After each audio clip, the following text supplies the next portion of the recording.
Hey guys, turns out I've hit 1,000 subscribers. I was surprised. Somebody sent me a message the other day congratulating me on it. My response was, But apparently I hit 1,000 subscribers. So thank everybody who's subscribed, thank everybody who watches. And I thought I would celebrate by doing a re-review of my Graflex, as my review of my Graflex has been my most popular video. And it is, I think I did it in January of 2014, so 6 years ago this month. I thought I would go ahead and take another look at it and see if my opinion on it had changed. The saber still looks fantastic, still works well. It's the Ultrasabers version of the Graflex, which is not entirely screen accurate, but it's still a great saber. I do still at some point want to pick up a more accurate version of it. Let's see if I can scroll that out a little bit. Like maybe the Saber Forge one or the Vader's Vault. But since I've been scaling back on saber collecting and focusing on other hobbies, this one is still a great stand-in for a collection. And I wouldn't sell it. I like this saber. It's well built. You have your buttons here. You can actually customize these and get different button options. They have like blue, green, red. If you want to go for the more look like an Empire where they're red. You can get the bronze, the gold, or you can get silver. I wanted mine to be different. I know a lot of people like to have theirs to match, like both the gold, but I wanted mine purposely to be different. You got the rabbit ears, you got the curved, slanted type emitter that I like. I'm pretty sure this saber is the reason why I'm so fond of curved and slanted emitters, like on the Prophecy. Everybody knows the Prophecy is my favorite Ultrasabers hilt. I'm a sucker for a slanted or curved emitter. And I have a feeling it's this saber that's responsible for that. I've always had a love for this saber since I was little, watching the original trilogy. Got the little guard here. Now, the activation box is very much not screen accurate. This is the part where Ultrasabers really diverts away from the look of the saber in the movies. This doesn't look anything like it does in the movies here. I mean, it still has a box, but here it's just a simple button. Instead of activating by one of these buttons, it activates here. I have an AV switch, non-illuminated, because I want it to look a little more movie accurate, even though it's not movie accurate. So take that for what you will. Hold it down to turn it off. Now, these black grip pieces here, while you could be mistaken for thinking they're a soft rubber, they're not. They're actually a very hard plastic. They don't budge, which I prefer. I was worried they were going to be kind of rubbery and bendy, but they're not, which I like. Makes gripping better, in my opinion. Got your CoverTech wheel in black right here. Have your pommel. Pommel screws off right here. Then you just shake it out. You have your battery pack right here and your soundboard built in. These are the rechargeable batteries. You just take them out, put them on the charger that comes with it, and let it charge, put them back in, you're good to go. This is the Lithium Ion Setup. This has the V3 stand board, which was their standard soundboard when this was ordered in 2014. They have since then upgraded to at least a V4 soundboard, which is actually the better option for your money. Oh, that is hard to do while looking through a camera. Give me one moment. That does not want to go in there. There, that's better. And that just screws right back in there. Like I need a pair of pliers. The V3 soundboard can only hold one sound font at a time. You have to hook it up to a computer to change to another sound font. Like I have it in the standard Obsidian sound font. But the V4 soundboard that they offer now actually has multiple sound fonts that you can rotate through with just a press of a button. And it's not much of it's not expensive to upgrade. It's like $10, $15, $20, somewhere between $10 and $20 to upgrade these days. And it's worth the extra money. But since this is the V3, we'll check out the soundboard. It comes out of the hole in the speaker. It's a very nice soundboard. Got your hum, your clash. That looks really nice. I do wish there was a hole right here where the light shines through, kind of like some of the other sabersmiths do. Where you could have the light shining through a hole here. But that's a minor thing. Good details right there with that. This part is, the blade is removable. This part here, you can press down on that and this will slide out. There's a couple screws there you can remove. The tension screws and the blade will slide out. In case you want to have it without the blade, just as kind of a display piece, like a shelf queen. Which these are better as shelf queens. They're not really suited for dueling, in my opinion. This is in their Arctic blue, which is their lighter blue round tip. It's actually showing up really well. This is a little darker. The tip is always going to be a little darker on these. This is actually showing up on camera pretty close to how it looks in person. Not 100%, but pretty close. Definitely better than my old camera when I did the original review. Now, the Arctic Blue is a color that's made by mixing LEDs, so the results do vary. The Arctic Blue shade and color does vary from saber to saber. Like the Arctic Blue here looks slightly different than the Arctic Blue that's on my Bellicose.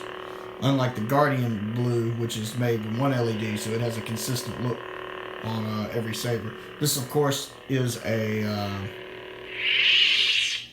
mid-grade blade. This is the standard mid-grade blade, not the Ultra Edge. This is the standard. The Ultra Edge looks white. It has a white blade, whereas this is more of a silver. I still get asked a lot of questions about blades. Hey, 1 second. I'll bring. That's a Saber Forge blade, which I definitely don't like. Because Saber Forge blades are all heavy grade. Here we go. Let's see. There we are. See how that's a white blade? This is your Ultra Edge right here. This is your standard mid-grade. They illuminate differently, and with the blues, blue looks good on both, but I prefer the blue with the mid-grade, the standard mid-grade. If you're thinking about getting a heavy grade, just be aware that since it is twice as thick, the saber will be twice as heavy, which will change your balance point, and the light will be dimmer because it's twice as thick, so the lightsaber won't be as bright. But yeah, it looks really good. The saber's held up really well. You can see, well, they're not really showing up that well. It's got a few small scuffs, just a little rubbing, which I think adds to the look of the saber. I wouldn't want it to look newly polished anyway. Just looks like it's been in a saber fight or two, even though we never duel with this one. No real bad scratches. Let's switch to a further view. And I'm just going to move this thing. I don't feel like doing any fancy edits. My computer died, and I've been lazy about getting a new one. So no fancy edits. Now, the first thing I'll say is this is not a saber you want to duel with. The Graflex is not made for dueling, and I have deep sympathies for Mark Hamill and some of the scenes where he probably had to wield one of these things in a saber battle. They're not comfortable because it's very bulky. As you saw, you have these grips here, this box gets in the way. It's cumbersome. It's not something you want to swing around for very long. I mean, it very quickly starts chafing on the hands, and I'm just waiting for the moment when I hit one of these light bulb covers. I am just waiting for it.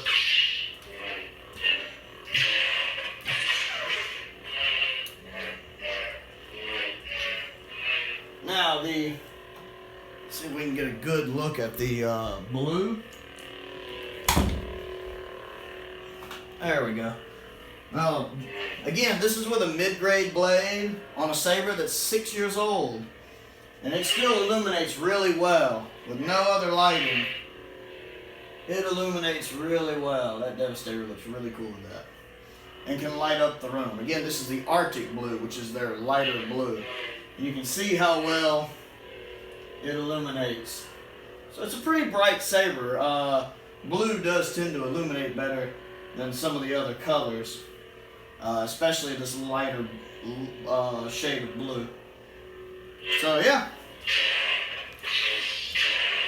Now, I've complained about the saber being uncomfortable and not good for dueling with, but at the same time, while it's practically while it's uncomfortable for practical dueling purposes, it is comfortable in the sense that it's nice to just pick up and grip.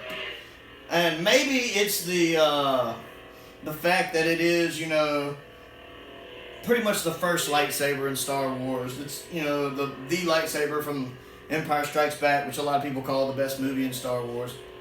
I disagree, but that's another story. This hilt is so iconic that when you're holding it, you kind of get that awe and that power and that sense of, when holding it, that actually feels pretty good. It's comfortable because I actually have it mounted up on my wall going into my bedroom. On one side I have my Prodigy, on my other side I have my Graflex right here. And it's nice just to take it down every now and then and just hold it, and that is actually a pretty comfortable feeling. And there's a sense of power that comes with it, because you are holding an iconic piece of Star Wars history, and for a big Star Wars fan like myself, that's pretty neat. So that actually does make it pretty comfortable. Just practicality-wise, for actually dueling with it, it's a bad idea. Like, already these are starting to irritate my hands, but I haven't really practiced. If you practice a while, your hands will kind of toughen up to it. But we haven't dueled in a while. Everybody's been very busy lately. But yeah, I still love this saber. It's still one of my favorite hilts in my collection. I mean, it ranks behind my Prodigy and my Prophecy, both my Prophecies and my Dark Prophecy. But it probably comes right behind that. So about maybe fourth now. My Bellicose are really close. But it's still a wonderful saber. It's still a great buy. I don't regret it. While I wouldn't mind getting a more accurate movie version later, this one's probably a little more affordable than most of those. This was only a little over $300 at the time. Whereas in a lot of the others, they get rather pricey. And, yeah, even if I did get a more movie accurate one, I'm not getting rid of this one. I still love this saber. So, yeah, the Ultrasabers Graflex. 6 years later, re-review. It's still an amazing lightsaber. It's still really well built. I love Ultrasabers. They do good quality products. And they have great customer service. I've never had an issue with them that wasn't resolved quickly. Emery runs a good business over there. So 1,000 subscribers. Thank you, all of y'all. Thank you for watching. Thank you for subscribing. Check out my other channel, Another Sci-Fi Guy, where I review Doctor Who stuff. I'm constantly doing reviews on Doctor Who box sets, Doctor Who steelbooks, Babylon 5 reviews. I think I have a Highlander steelbook I need to get posted on there eventually. And most importantly, thank you for watching.